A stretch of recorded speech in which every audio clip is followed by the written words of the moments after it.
हातकणंगले तालुक्यातील हुपरी नगर परिषदेतील कंत्राटी कामगारांचे प्रश्न चर्चेतून सोडवले जातील, पण त्यासाठी वेळोवेळी आंदोलन करून नागरिकांना वेठीस धरणं योग्य नाही अशी भूमिका नगराध्यक्ष मंगलराव माळगे यांनी मांडली। प्रशासनानं कायद्याच्या चौकटीत कंत्राटी कामगारांचे प्रश्न सोडवावेत अशा सूचना त्यांनी दिल्या। हुपरी नगर परिषदेतील कंत्राटी कामगारांनी दिलेल्या आंदोलनाच्या इशाऱ्याच्या पार्श्वभूमीवर आयोजित पत्रकार बैठकीत ते बोलत होते।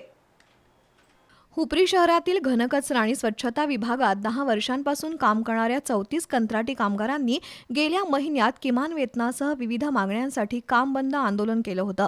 नगराध्यक्ष मंगलराव माळगे, उपनगराध्यक्ष बाळासाहेब रणदिवे आणि मुख्याधिकारी अजय नरळे यांच्या आश्वासनानंतर आंदोलन मागे घेण्यात आलं, पण अजूनही ठेकेदारानं त्या 34 कंत्राटी कामगारांना हजर करून घेतलेलं नाही।